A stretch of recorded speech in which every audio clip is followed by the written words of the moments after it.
আমার ইমানদার ভাইয়েরা, ঈমান নামক সম্পদ যদি আমার আপনার থাকে, ঈমান নামক সম্পদ যদি থাকে, বংশ ভালো লাগবে না, চেহারা ভালো লাগবে না, এমনিতেই রবের কাছে আপনার দাম বেড়ে যাবে।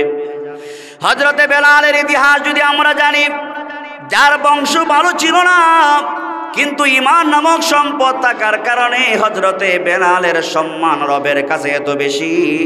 আপনারা অবশ্যই জানেন আল্লাহর নবী হযরতে বেলাল হাবশীকে মুয়াজ্জিন নির্ধারিত করেছিলেন, স্থায়ী মুয়াজ্জিন বানায়াছিলেন।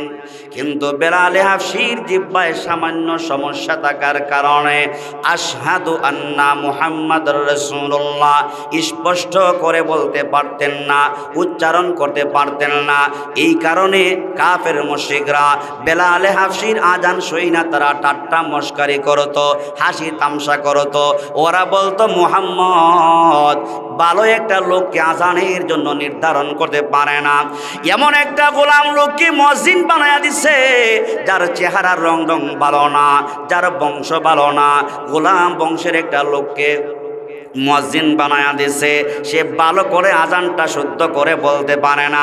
সাহাবায়ে কেরাম এই কথা বারবার শুনিয়া রাহমাতুল লিল আলামিনের কাছে যায় বলে, ইয়া রাসূলুল্লাহ, ইয়া হাবিবাল্লাহ, ওগো আল্লাহর নবী, কাফের মুশরিকরা আপনার সাহাবী বেলালকে নিয়ে তারা ঠাট্টা মশকারি করে।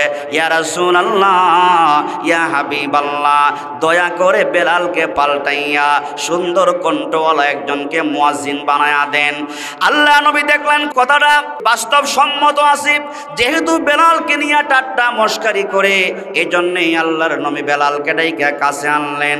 বারাক্রান্ত হৃদয় নিয়া হযরতে বেলালকে ডাইকা বললেন, বেলাল, টেনশন করবা না, চিন্তা করবা না, তোমার জবানে সমস্যা থাকার কারণে কাফেররা তোমাকে নিয়ে ঠাট্টা মশকারি করে, আজান নিয়ে ঠাট্টা মশকারি করে। ও বেলাল, তোমার পরিবর্তে আরেকজনকে মুয়াজ্জিন বানায়া দিলাম। এই কথাটা বলার পরে হযরতে বেলালের মনটা ভেঙে চূর্ণ বিচূর্ণ হয়ে যায়, বেলালের মনটা দুর্বল হয়ে যায়।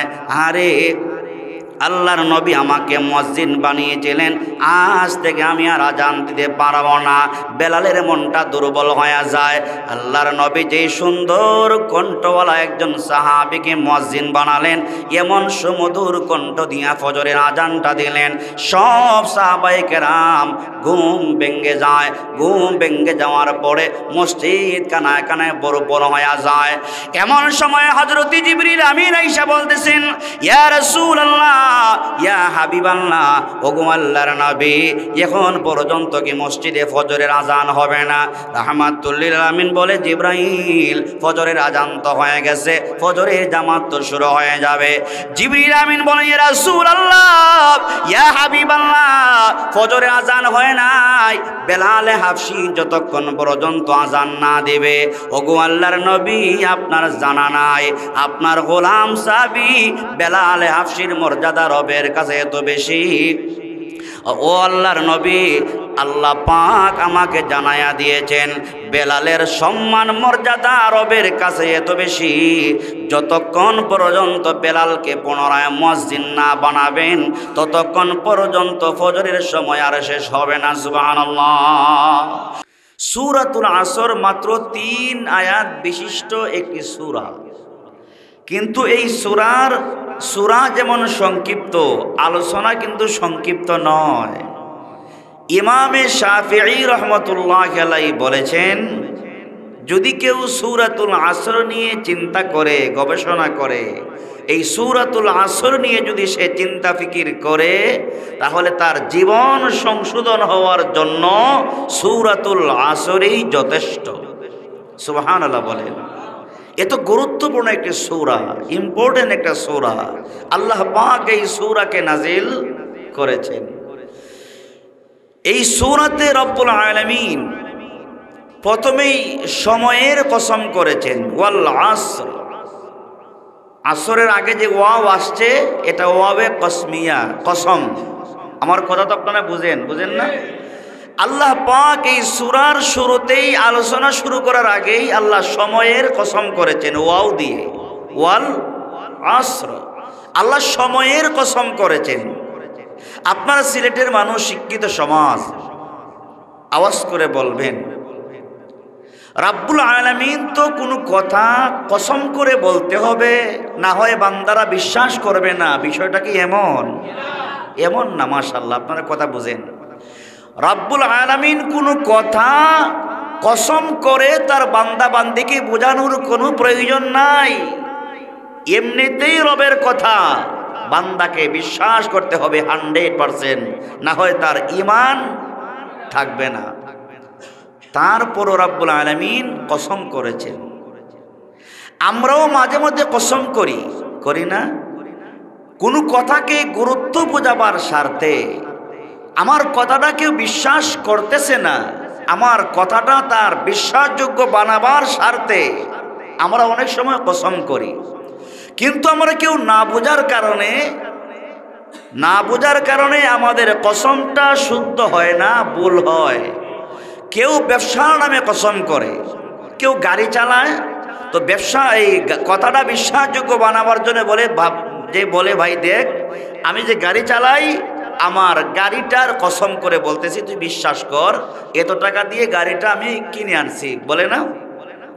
কেউ আবার ব্যবসার নামে কসম করে, কেউ আবার তার কথাকে বোঝাবার জন্যে সন্তানের মাথায় হাত বোলাইয়া কসম করে কি করে না? কেউ আবার আসমানের কসম করে। ইমানদার মুমিন যারা, কসম একমাত্র যার নামে হবে, আমরা যার নামে একমাত্র কসম করতে পারি, তিনি হলেন আল্লাহ সুবহানাহু ওয়া তাআলা। তার গোলাম, তার বান্দারা একমাত্র রবের কসম ছাড়া দুনিয়ার আসমান জমিন এমনকি পবিত্র কোরআন নিয়েও কসম করা শরীয়তে জায়েজ নাই। কসম করতে হবে কার নামে? জোরে বলেন, কসম করতে হবে কার নামে? আল্লাহ পাকের নামে। তো সবচাইতে আমাদের কাছে সবচাইতে বড় যিনি, তিনি কে? আল্লাহু আকবার। কষ্ট হয় আপনাদের? সবচাইতে বড় যিনি, তিনি কে? এজন্য মুয়াজ্জিন দৈনিক 5 বার আজান দেয়। আজান দিয়ে কি বলে? প্রথম শব্দটাই শুরু করে আল্লাহু আকবার। আমার ব্যবসা, চাকরি বাকরি, এমনকি আরামের ঘুমের চাইতেও যিনি বড়, তিনি হলেন আল্লাহু আকবার। আল্লাহ পাক সব কিছুর চাইতে বড়। সুতরাং ঘুমে যদিও থাকেন, আস-সালাতু খায়রুম মিনান নাওম, আপনার আর ঘুমে থাকার সময় নাই। আল্লাহু আকবার। আল্লাহ সবচাইতে বড়। ঘুম ভেঙ্গে, ব্যবসা বন্ধ করে, চাকরি বন্ধ করে, দুনিয়ার সব কাজ থেকে ফারেক হয়ে আপনাকে যে রবের কুদরতি পায়ে সেজদা দিতে হবে, উনি হলেন আল্লাহু আকবার। উনি কে? আর কেউ নাই উনার চেয়ে বড়। আর কেউ? সন্তান দুনিয়াতে আসার পরে ডান কানে বাম কানে আজান দেওয়া হয় কি হয় না? ডান কানে আজান দেওয়া হয়। আজানের প্রথম শব্দটা কোনটা? জোরে বলেন। আমার ইমানদার ভাইয়েরা, আল্লাহ সুবহানাহু ওয়া তাআলা সময়ের কসম করেছেন। আমরাও আমাদের কথা বোঝাবার জন্য মাঝে মধ্যে কসম করি, কিন্তু কসমটা জায়েজ পন্থায় হতে হবে।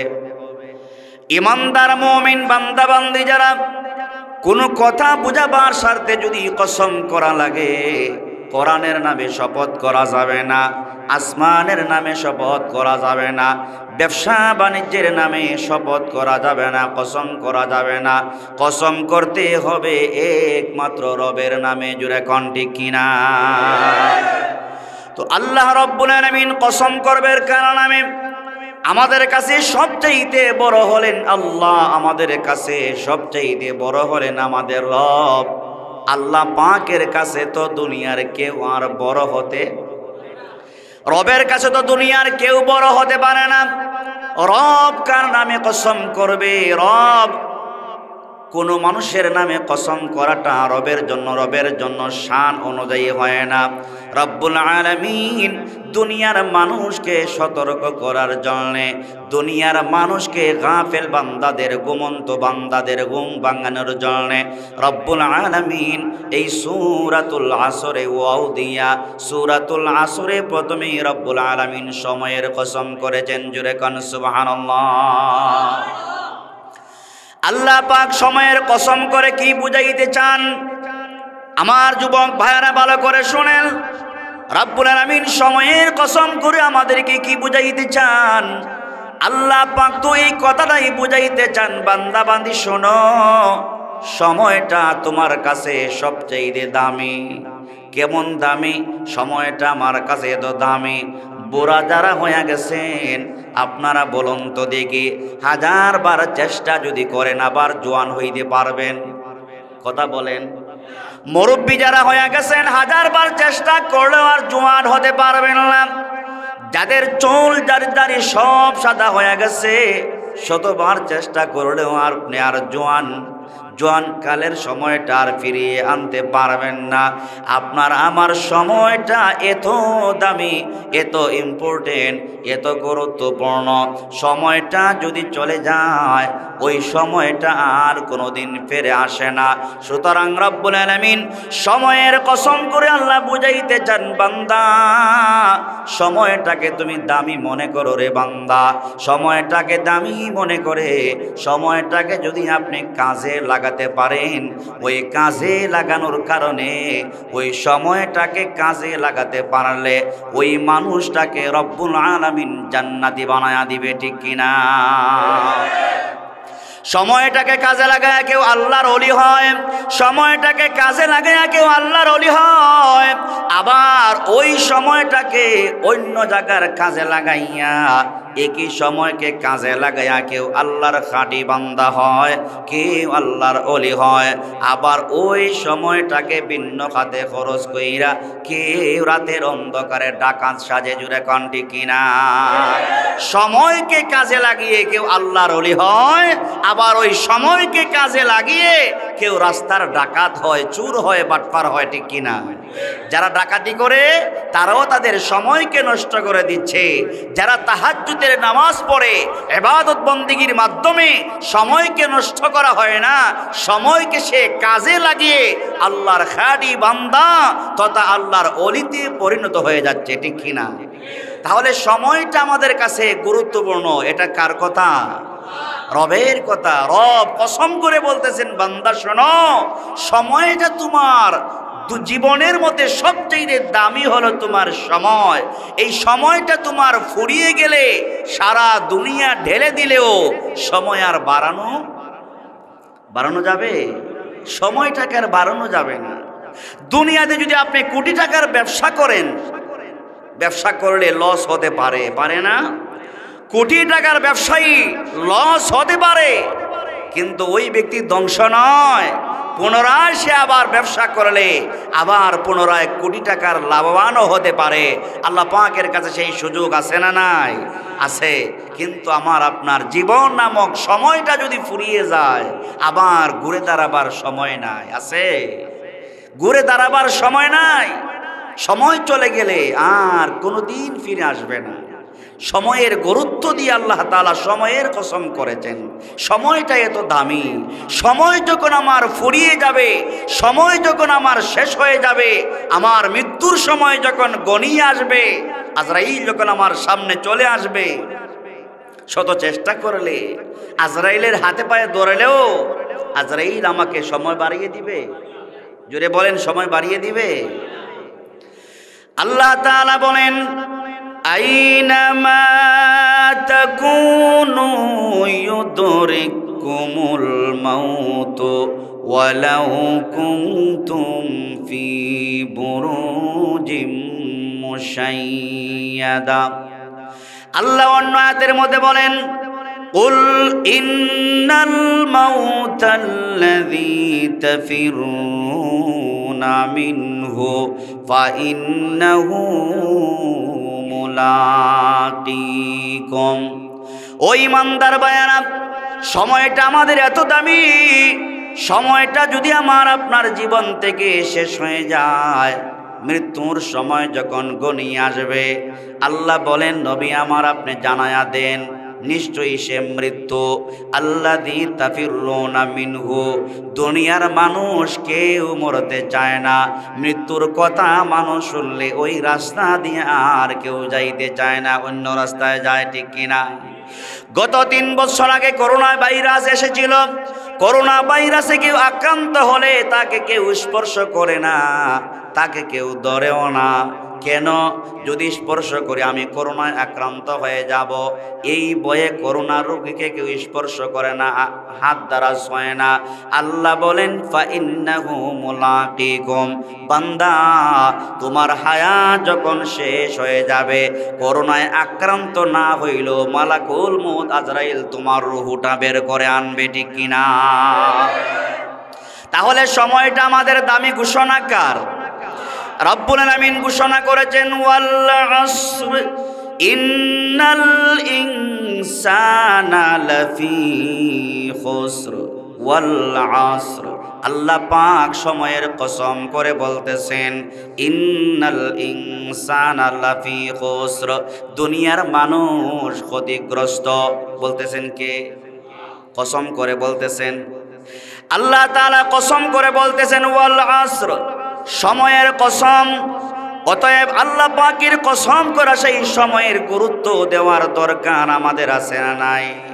সময়টাকে যারা গুরুত্ব দেয় শেখে বরণী হয়, সময়টাকে যারা গুরুত্ব দেয় তারা শেখে কাদিয়া হয়, সময়টাকে যারা গুরুত্ব দেয় তারা আব্দুল মতিন কারি আসিরগঞ্জি হুজুরের মতো হয়, সময়টাকে যারা গুরুত্ব দেয় তারা বরদেশির মতো বড় আলেম হয়, সময়টাকে যারা গুরুত্ব দেয় তারা শাইখুল হাদিস আল্লামা আজিজুল হক হয়, সময়টাকে যারা গুরুত্ব দেয় তারা আহমদ শফি রাহিমাহুল্লাহর মতো আল্লাহর ওলি হয়।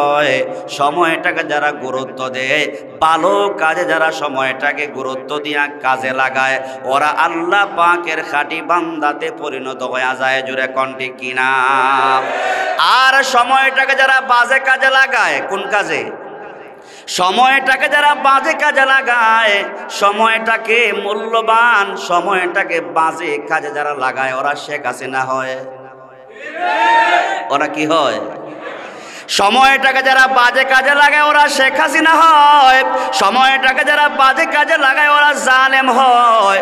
ও ইমানদার ভাইরা, সময়টাকে কাজে লাগালে আল্লাহর খাঁটি বান্দা হয়ে যায়, সময়টাকে বাজে কাজে লাগাইলে আল্লাহর খাঁটি বান্দা হয়ে যায় না, আল্লাহর দুশ্মন হওয়া লাগে, ঠিক কিনা? আল্লাহর দুশ্মন হলে দেশেও শান্তি নাই, বিদেশে পালানো লাগে, ঠিক কিনা? আল্লাহর দুশ্মন যারা হয় দেশেও শান্তি নাই, যাদের দেশেও শান্তি নাই কবরে শান্তি আসেনি? আরো জোরে কোন? ওদের কবরও শান্তি নাই। আল্লাহর কোরআনে আছে, আল্লাহ পাক বলেছেন যারা জুলুম করে, জালেম যারা হয়, জালেমদের শাস্তি দুনিয়াতেও আছে, আখিরাতেও আছে। ফেরাউন জালেম ছিল, নমরুদ জালেম ছিল, আবু জেহেল জালেম ছিল, উতবা সাইবা সবাই জালেম ছিল। ওদের দুনিয়ার পরিণতিও ভালো ছিল না, পরকালের পরিণতিও তাদের ভালো হবে না, ঠিক কিনা? কিন্তু আমার ভাইয়েরা, আবু বকর সিদ্দিক রাদিয়াল্লাহু আনহুর দিকে তাকায়া দেখেন, ওমরে ফারুকের দিকে তাকায়া দেখেন, উসমানে গনির দিকে তাকায়া দেখেন, হযরতে আলী কারামাল্লাহু ওয়াজহার দিকে তাকায়া দেখেন, বড় বড় আল্লাহর ওলি যারা, আলেমে দ্বীন যারা, তাদের দিকে তাকায়া দেখেন। বড় একজন আলেম যদি ইন্তেকাল হয়, লক্ষ লক্ষ মানুষ জানাজায় অংশগ্রহণ করার জন্য পাগল হয়ে যায়, ঠিক কিনা? আল্লাহর খাঁটি বান্দার যখন ইন্তেকাল হয়, লক্ষ লক্ষ প্রেমিকরা জানাজায় অংশগ্রহণ করার জন্য পাগল পারা হয়ে যায়। জোরে কোন ঠিক কিনা? আর কোন জালেম যদি মারা যায়, মানুষ বলে ওই জালেমটা মারা গেছে, আল্লাহ বাঁচাইছে, বলে কি বলে না? আমরা কি জালেম হতে চাই? আমরা জালেম হতে চাই না। আসুন আমার ভাইয়েরা, সময়টাকে কাজে লাগাতে হবে, সময়টাকে কাজে লাগাতে হবে। আল্লাহ তাআলা সময়ের কসম করে বলতেছেন দুনিয়ার মানুষ ক্ষতিগ্রস্ত, কিন্তু আল্লাহ বলেন ইল্লাল্লাযীনা আমানু ওয়া আমিলুস সালিহাত ওয়া তাওয়াসাউ বিল হক ওয়া তাওয়াসাউ বিস সাবর। দুনিয়ার মানুষ ক্ষতিগ্রস্ত ওই সমস্ত মানুষ নয় যাদের মধ্যে চারটা গুণ পাওয়া যাবে। কয়টা? এত আসতে না, জোরে বলেন কয়টা? চারটি গুণ যাদের মধ্যে পাওয়া যাবে তারা ক্ষতিগ্রস্ত নয়। এটা কি মোল্লার কথা না আল্লাহর কথা? আল্লাহ পাকের কথা। এই চারটি গুণ যাদের মধ্যে পাওয়া যাবে না, ওরা আল্লাহ পাকের ভাষায়, রবের ভাষায় ওরা হলো ক্ষতিগ্রস্ত, শুধু দুনিয়াতে না আখিরাতেও। জোরে বলেন, শুধু দুনিয়াতে না আখিরাতেও? দুনিয়াতেও তারা ক্ষতিগ্রস্ত, আখিরাত তো এমনিতেই তাদের বরবাদ, ঠিক কিনা? এই সূরা আল্লাহ পাক নাজিল করেছেন আবু বকর সিদ্দিক রাদিয়াল্লাহু আনহু যখন ইসলাম ধর্ম গ্রহণ করলেন। গ্রহণ করার পরে আবু বকর সিদ্দিক যখন ঈমান আনলেন, ঈমান আনার পরে আল্লাহর নবীর খেদমতে থাকার কারণে, ইসলামের স্বার্থে, আল্লাহর দ্বীন ও মিল্লাতকে জিন্দা করার স্বার্থে আবু বকর সিদ্দিক রাদিয়াল্লাহু আনহু ওনার সকল সম্পত্তি আল্লাহর রাস্তায়, দ্বীনের রাস্তায়, রাসূলের তরিকায় সব সম্পত্তি কুরবান করে দিয়েছেন। সব সম্পত্তি কোরবান করে দিয়ে একদম জিরো হয়ে গেছেন, শূন্য হয়ে গেছেন। কাফের মুশরিকরা আবু বকর সিদ্দিককে তাকায়া তাকায়া বলে, আবু বকর, এতিম ছেলে মুহাম্মদের ধর্ম গ্রহণ করেছ, এই আব্দুল্লাহর বেটা মুহাম্মদের ছেলের ধর্ম গ্রহণ করিয়া সায় সম্পদ, ধন সম্পদ যা আছে সব মুহাম্মদকে দিয়েছ, তার রবকে দিয়েছ, আল্লাহকে দিয়া তুমি এখন ফকির হয়ে গেছো, ভালো একটা জামাও গায়ে লাগাইতে পারো না, ভালো খাবারও খাইতে পারো না। আবু বকর, এতিম ছেলের ধর্ম গ্রহণ করে তুমি তো ক্ষতিগ্রস্ত হয়ে গেছো। তুমি কি হয়ে গেছো? আবু বকর সিদ্দিককে বলতেছে কাফেররা বলতেছে, আবু বকর তুমি তো ক্ষতিগ্রস্ত হয়ে গেছো মিয়া। কেন? তুমি যে ঈমান আনছো, এই ঈমান আনার কারণে সম্পদ যা আছে সব আল্লাহর নামে কোরবান করে দিয়ে তুমি এখন জিরো হয়ে গেছো, ফকির হয়ে গেছো, সম্পদ বলতে কিছু নাই, তুমি ক্ষতিগ্রস্ত। চিল্লায়া বলবেন, ঈমান যারা আনে তার সম্পদ থাকুক অথবা না থাকুক সে জিরো হয় না। সম্পদশালীও যদি হয়, ঈমান যদি না থাকে সে হয় জিরো, আর ঈমান যদি থাকে, সম্পদ না থাকলেও সে রবের কাছে হয় হিরো, ঠিক কিনা? কাফেরদের ভাষায় আবু বকর সিদ্দিক হলেন জিরো। আল্লাহ বলেন, ওয়াল আসর ইন্নাল ইনসানা লাফি খুসর ইল্লাল্লাযীনা আমানু।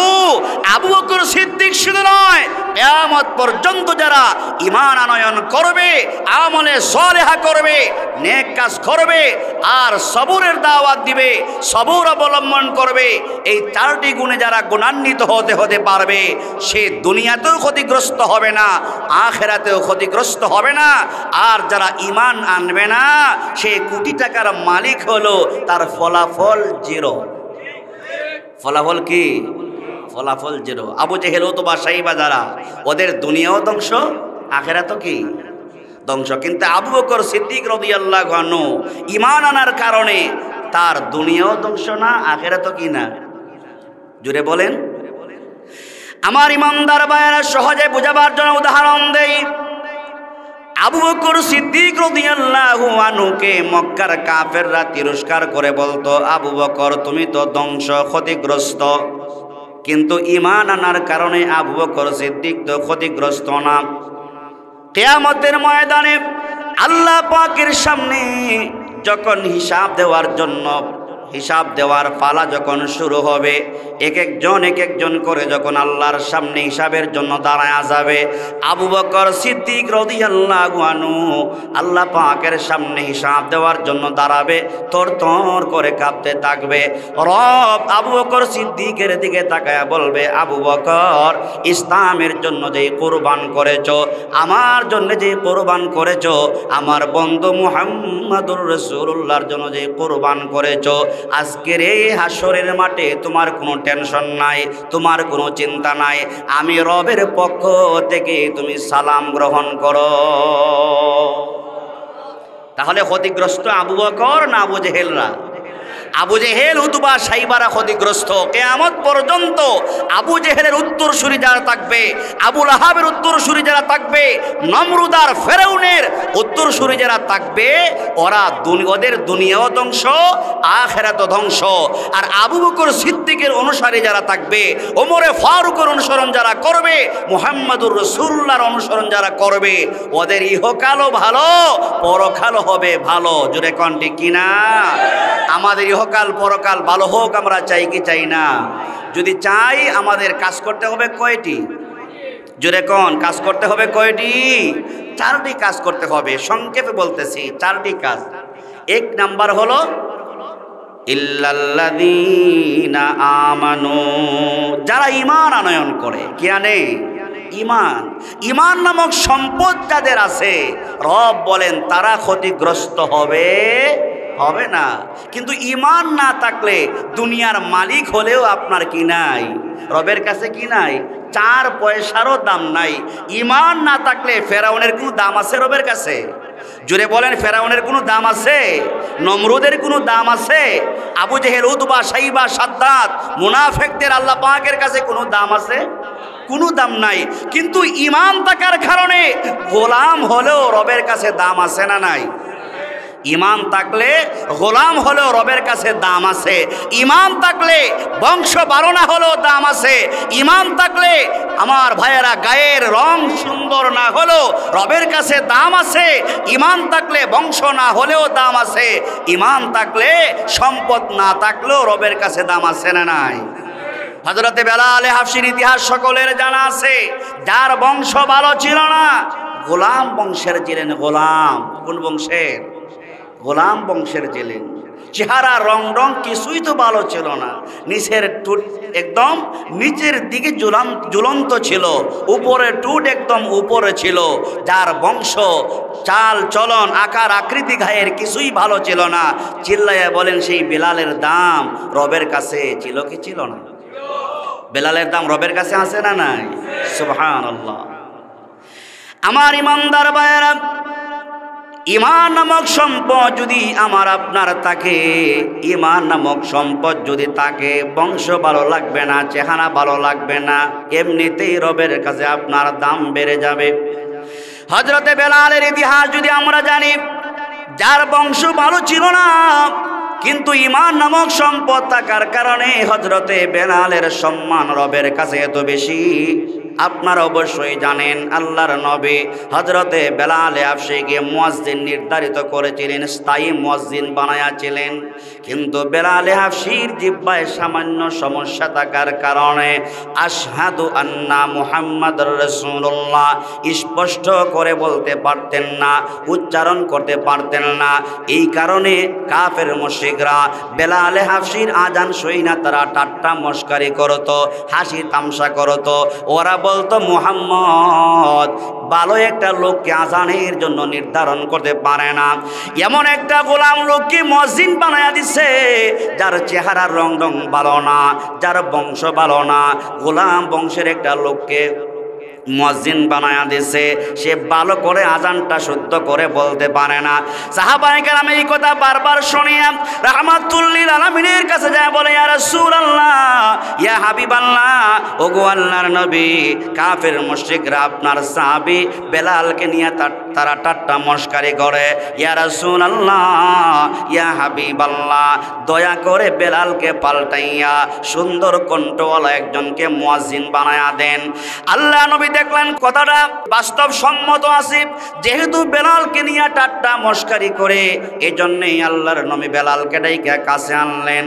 বারাক্রান্ত হৃদয় নিয়া হযরতে বেলালকে ডাইকা বললেন, বেলাল টেনশন করবা না, চিন্তা করবা না, তোমার জবানে সমস্যা থাকার কারণে কাফেররা তোমাকে নিয়ে ঠাট্টা মশকারি করে, আজান নিয়ে ঠাট্টা মশকারি করে।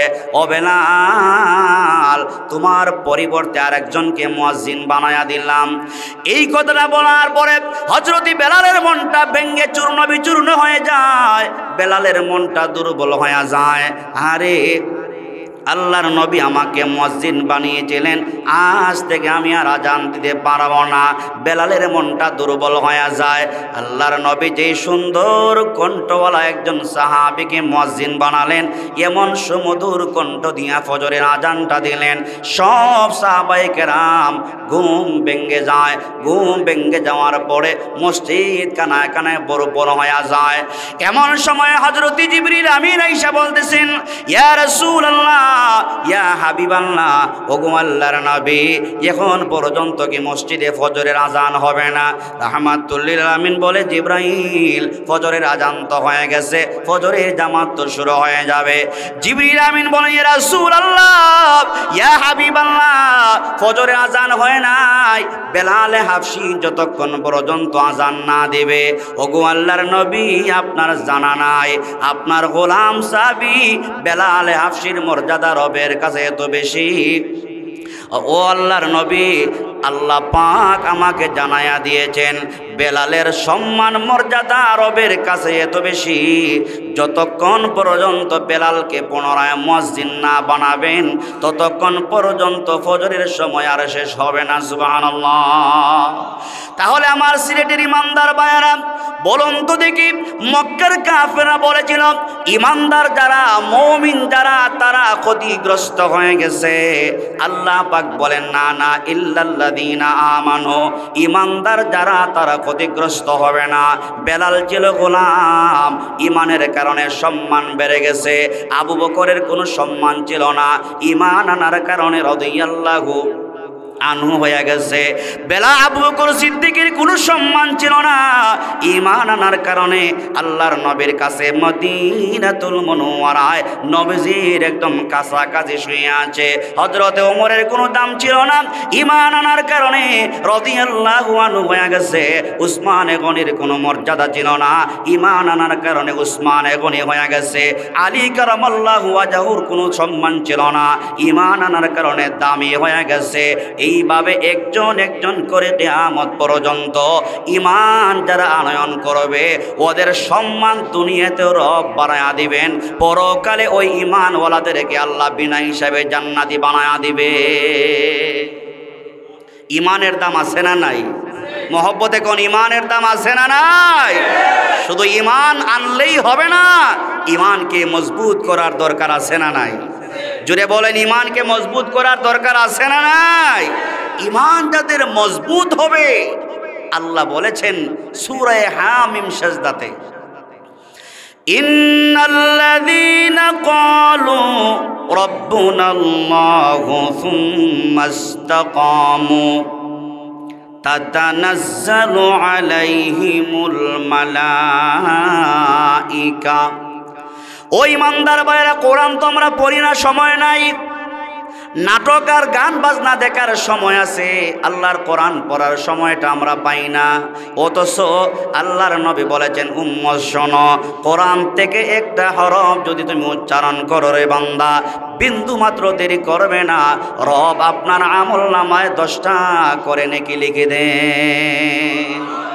আল্লাহ পাক বলেন, ইন্নাল্লাযীনা ক্বালু রাব্বুনাল্লাহ, নিশ্চয়ই যারা বলে আমার রব একমাত্র আল্লাহ, রব একমাত্র আল্লাহ, এই কথা স্বীকার করার পরে সুম্মা ইসতাকামু, ঈমান আনার পরে সুম্মা ইসতাকামু, ঈমানের উপর সে মজবুত থাকে, অটল থাকে। বিপদ আসে, মুসিবত আসে, ও সব কিছুর মোকাবেলা সে করে যায়। বিপদ আসে, ঈমান ছাড়ে না, মুসিবত আসে, ঈমান ছাড়ে না, পরীক্ষা আসে, ঈমান ছাড়ে না, জেলখানায় নিয়ে রিমান্ডে নিয়ে তাকে পঙ্গু করা হয়, ঈমান ছাড়ে না, এমনকি মুমিনকে ফাঁসির মঞ্চে ঝুলাইয়া দেওয়া হয়, ঈমান ছাড়ে না, করাত দিয়ে 2 টুকরা করা হয়, ঈমান ছাড়ে না, পানিতে চুবড়াইয়া তাকে মারা হয়, ঈমান ছাড়ে না, আগুনে পোড়াইয়া তাকে শহীদ করা হয়, ঈমান ছাড়ে না। রব্বুল আলামিন বলেন, ওই সমস্ত ঈমানদার ওয়ালাদের জন্য তাতানাজ্জালু আলাইহিমুল মালাইকা, ওই সমস্ত ঈমানদার মুমিন বান্দা বান্দীদের জন্য রব্বুল আলামিন কি করবেন? আসমান থেকে ওই ঈমানওয়ালার যখন মৃত্যুর সময় গনি আসবে, আমরা তো বুঝি না আমি ভালো মৃত্যু কোনটা, এটাও তো আমরা বুঝি না। আল্লাহ বলে, বান্দা, ভালো ঈমানওয়ালার যখন মরণের সময় গণায় আসে, আমি রব আসমান থেকে যাকে যাকে ফেরেশতা তার কাছে পাঠায়া দে। ফেরেশতারা আপনার কাছে আইসা কি বলে? আপনার কাছে আইসা বলে, আল্লাহ তাখাফু, ও গোলাপগঞ্জের আল্লাহর বান্দা, ঈমানের উপর তুমি অটল আছো, মজবুত আছো, মৃত্যু তোমার হয়ে যাবে, টেনশন কইরো না, মৃত্যু তোমার হয়ে যাবে, টেনশন করবা না। আল্লাহর বান্দা, কবরে চলে যাইবা, টেনশন করবা না। তোমার আদরের সন্তান তোমার সাথে কবরে যাবে না, আদরের বেবি তোমার সাথে কবরে যাবে না, আদরের কেউ তোমার সাথে কবরে যাবে না। এই জন্য তোমার টেনশন নাই, এই জন্য তোমার চিন্তা নাই। কেউ কবরে না গেলে আল্লাহ পাক জানায়া দিয়েছেন, আল্লাহ তাখাফু ওয়ালা তাহজানু, তোমার কোনো ভয় নাই, ওয়ালা তাহজানু, কবরে যাচ্ছ তোমার কোনো চিন্তা নাই, বরং রবের পক্ষ থেকে ওয়া আবশিরু বিল জান্নাহ, রবের পক্ষ থেকে আপনি জান্নাতের সুসংবাদ নিয়ে যান। ফেরেশতা আপনার কানে কানে বলে, আল্লাহর বান্দা আপনার ইমানের উপর মজবুত ছিলেন, আপনি যে মারা যাচ্ছেন, কবর জগতে চলে যাচ্ছেন, আপনার ভয় নাই, চিন্তা নাই, কেউ সাথে না গেলেও এমন জগতে আপনি যাচ্ছেন, আপনি মন ঘাবড়ায়েন না। অন্ধকার কবরের জগৎ, সেই জগৎটাকে রব্বুল আলামিন ইমানের কারণে, আমলের কারণে আল্লাহ ওয়াদা করেছেন, আপনার কবরের জগৎটাকে আল্লাহ জান্নাত বানায়া দিবে। কি বানায়া দিবে? ইমানের উপর মজবুত থাকার কারণে রব আমার আপনার কবরকে জান্নাতের বাগান বানায়া দিবে। এজন্যে রব্বুল আলামিন সময়ের কসম করার পরেই চারটি যে কোয়ালিটির কথা বলেছেন, চারটি যে গুণের কথা বলেছেন, প্রথম গুণের কথাটাই আল্লাহ বলেছেন, ইন্নাল ইনসানা লাফি খুসর ইল্লাল্লাযীনা আমানু, দুনিয়ার মানুষ তো ক্ষতিগ্রস্ত হবেই, কিন্তু চারটি গুণে গুণান্বিত যারা হবে তারা ক্ষতিগ্রস্ত হবে না। নাম্বার ওয়ান, এক নাম্বার হলো ইমান। এক নাম্বার কি? ইমান। দুই নাম্বার হলো ওয়ামিলুস সালিহাত, ইমান আনার পরে নেক আমল করতে হবে, আমলে সালেহা করতে হবে। এক্সাম্পল, নেক আমলের অন্তর্ভুক্ত 5 ওয়াক্ত নামাজ, নেক আমলের অন্তর্ভুক্ত রমজান মাসের রোজা, নেক আমলের অন্তর্ভুক্ত আপনার উপযুক্ত হইলে, সম্পদ বেশি হলে জাকাত দেওয়া, সম্পদের মালিক হলে হজ করা, উমরা করা, জাকাত দেওয়া, নফল ইবাদত বন্দেগী করা, এগুলো সবই নেক আমলের অন্তর্ভুক্ত। বিবির সাথে ভালো মোহব্বতের সাথে কথা বলা, সালাম দেওয়া, মুসাফা করা, মসজিদে আগে ডান পা দিয়া ঢোকা, বাথরুমে গেলে আগে বাম পা দিয়া ঢোকা, দোয়া পরে ঢোকা, দাড়ি রাখা, দাড়ি লম্বা করা, মাথার চুল সুন্নাহ তরিকায় রাখা, ওজুর আগে মিসওয়াক করা, ওজুর আগে কি করা? মিসওয়াক করা, গরিব মিসকিনদেরকে সাহায্য করা, বিভিন্ন গরিব মিসকিন যারা আছে তাদেরকে সাহায্যের মাধ্যমে, তাদেরকে টাকা পয়সার মাধ্যমে তাদেরকে সাহায্য করা, এই সবগুলা হইল আমলে সালেহার অন্তর্ভুক্ত। নাম্বার 2। 3 নাম্বার হলো ওয়াতাওয়াসাউ বিল হাক্কি, আপনি আমাকে 3 নাম্বার যে দায়িত্বটা পালন করতে হবে সেটা হলো সৎ কাজের আদেশ দেওয়া, নিজে সৎ কাজের উপর থাকা, হকের উপর থাকা। আমি আপনাদেরকে ওয়াজ করি, কিন্তু আমি যেই ওয়াজ আপনাদেরকে করে গেলাম, এই নামাজের ওয়াজ করে গেলাম, উদাহরণ নামাজের ওয়াজ করে গেলাম, আমি বক্তার সাহেব যদি গিয়ে ঘুমায় থাকি, ফজরের নামাজই আমার কাজা হয়ে যায়, এই বক্তার ওয়াজ শুনেও লাভ নাই, বরংস আপনারা লাভবান হবেন। বক্তাকে কিয়ামতের ময়দানে আমল না করার কারণে আগুনের কেসি দিয়া জিহ্বা কাটা হবে। তাহলে আমি ওয়াজ করলাম, আপনাদের আমল করলেন, কিন্তু আমার নিজেরই আমল নাই, এমন কথা না। আল্লাহ বলেন ওয়াতাওয়াসাউ বিল হাক্কি, আপনি মানুষকে হকের দাওয়াত দিবেন। তো হকের দাওয়াত দিতে হলে আগে তো নিজে হকের উপর চলা লাগবে, কথা বলেন ঠিক কিনা? আমি নিজে আগে হকের উপর চলা লাগবে, তারপরে অন্য মানুষকে দাওয়াত দিতে হবে। এখানে অনেক লম্বা কথা, সংক্ষেপে বলতেছি। দাওয়াত দিতে হলে দাওয়াতেরও সিস্টেম আছে। একজন মানুষকে আপনি নামাজের দাওয়াত দিবেন, নামাজের দাওয়াত কিভাবে দিবেন তারও একটা সিস্টেম আছে। আমরা তো দাওয়াত দেওয়ার আগেই, একজন মানুষকে মসজিদে আনার আগেই আমরা ফিতনা সৃষ্টি করে দিই। একটা লোক মসজিদে আসেই না, তাকে আগে মসজিদে আনতে হবে, তারপরে বুকে হাত বাঁধতে হবে, না নাভিতে বাঁধতে হবে, না মাথায় বাঁধতে হবে, সেটা তাকে আস্তে আস্তে করে বোঝাইয়া বললে সে সহজে বুঝবে। আগে তাকে মসজিদে ঢোকাতে হবে, আগে তাকে নামাজি বানাতে হবে, আগে তাকে দাড়িওয়ালা বানাতে হবে, আগে তাকে দাড়ি রাখার দাওয়াত দিতে হবে, তারপরে বলেন এক মুষ্টি পরিমাণ রাখেন বা এতটুকু লম্বা রাখেন, এগুলো আগে তাকে দাওয়াতের মাধ্যমে, সুন্দর উপস্থাপনার মাধ্যমে। ইসলাম সুন্দর ধর্ম, ইসলাম স্বাধীনতার ধর্ম, ইসলাম মুক্তির ধর্ম, ইসলাম আদর্শওয়ালা একটা ধর্ম, এই কথা তাকে বোঝাতে হবে। এজন্য আমি আগে হকের উপর থাকতে হবে, তারপরে হকের দাওয়াত দিতে হবে। 4 নাম্বার, হকের দাওয়াত দিতে গেলে আপনাকে বলবে, হকের দাওয়াত যদি আপনি দিতে চান, আপনাকে কেউ জঙ্গি বলবে, আপনাকে কেউ গাট্টিওয়ালা বলবে, বলে না? কথা বলে না? হকের দাওয়াত দিলে আপনাকে কেউ জঙ্গি বলবে, কেউ রাজাকার বলবে, কেউ মৌলবাদ বলবে, কেউ গাট্টিওয়ালা বলবে, অনেক কিছু আপনাকে বলবে। কিন্তু বললে আপনি চিন্তা গেলে হবে না, আপনি গুসা করলে হবে না, আপনি রাগ করলে হবে না। আল্লাহ বলেন ওয়াতাওয়াসাউ বিস সবর। আপনি যে দাওয়াত দিবেন, আপনাকে মানুষ গালিগালাজ করতে পারে, রাসূলকে গালিগালাজ করে নাই? কথা বলেন, রাসূলকে গালিগালাজ করে নাই? নূহ পয়গম্বরকে গালিগালাজ করে নাই? নূহ পয়গম্বরকে মারপিট করা হয়েছে। দ্বীনের দাওয়াতের কারণে আল্লাহর নবী হিজরত করে মক্কা পর্যন্ত যাইতে বাধ্য হয়েছেন। সব নবী রাসূলগণ দাওয়াত দেওয়ার কারণে নির্যাতিত হয়েছেন, কষ্ট পেয়েছেন। এজন্যই আল্লাহ বলেছেন ওয়াতাওয়াসাউ বিস সবর। দ্বীনের দাওয়াত দিতে গেলে আপনাকে মারপিট করা হবে, আপনাকে অনেক গালাগালি করা হবে। এই সব কিছু আপনাকে সবরের মাধ্যমে তা সয়ে নিতে হবে, তা বুঝে নিতে হবে। আমাকে যারা গালি দেয় সে হয়তো বুঝে না। আল্লাহ নবীকে তায়েফের ময়দানে রক্তাক্ত করা হয়েছে, উহুদের ময়দানে দান শহীদ করা হয়েছে, বদরের প্রান্তরে 14 জন সাহাবীকে শহীদ করা হয়েছে, উহুদের যুদ্ধে 70 জন সাহাবীকে শহীদ করা হয়েছে। কিন্তু তারপরও সাহাবায়ে কেরাম দ্বীনের দাওয়াত দেওয়া বন্ধ করে নাই। আল্লাহর জমিনে দ্বীন কায়েমের কথা তারা বন্ধ করে নাই। অতএব আপনি আমাকে সকলকে খাঁটি মুমিন যদি হতে চাই, খাঁটি ঈমানওয়ালা বান্দা যদি হতে চাই, 4টি কাজ করা লাগবে।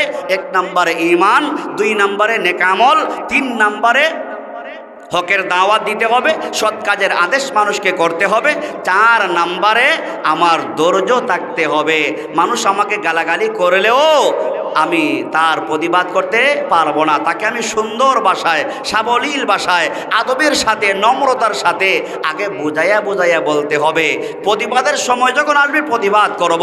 আল্লাহ নবী তো মক্কি জীবনেতে প্রতিবাদ করে নাই। আল্লাহ নবী তো মূর্তির সামনে নিয়েও নামাজ পড়ছেন। আবার ফতে মক্কা যখন হয়ে যায়, মক্কা বিজয় যখন হয়, যেই নবীজি মূর্তির সামনে দাঁড়িয়ে নামাজ পড়েছেন, প্রতিবাদ করেন নাই, ওই নবী হিজরত করে মক্কা থেকে আবার যখন মদিনায় আসলেন, ফতে মক্কা যখন হয়ে গেল, ওই নবী নিজের হাতে মূর্তিও ভেঙেছেন। কথা ঠিক কিনা? কথা ঠিক না? এজন্য আমাকে আপনাকে সকলকে এই 4টি কাজ করতে হবে। 4টি গুণে যখন আমরা গুণান্বিত হতে পারবো, আমরা রবের কাছে খাঁটি বান্দা হতে পারবো, আমরা সত্যিকারের মুমিন হতে পারবো। আসুন, আল্লাহ পাক আমাকে আপনাকে অল্প দিনের জন্য দুনিয়াতে পাঠিয়েছেন। এই অল্প সময়টাকে, মূল্যবান সময়টাকে যদি আমি কাজে লাগাতে পারি, 1000 বছর কবরে আমি আরামে ঘুমাতে পারবো না? মূল্যবান সময়টাকে যদি আমি কাজে লাগাতে পারি, 1000 বছর আমি কবরে শান্তিতে ঘুমাতে পারবো। মূল্যবান সময়টাকে যদি আমি কাজে লাগাতে পারি, হাসরের ময়দানে আরশের পতাকার নিচে আমি জায়গা পাবো। মূল্যবান সময়টা যদি আমি কাজে লাগাতে পারি, মিজানের পাল্লায় আমার সওয়াবের পাল্লাটা ভারী হয়ে যাবে। আল্লাহ পাক আমাদের সকলকে নেক আমল করার তৌফিক দান করুন।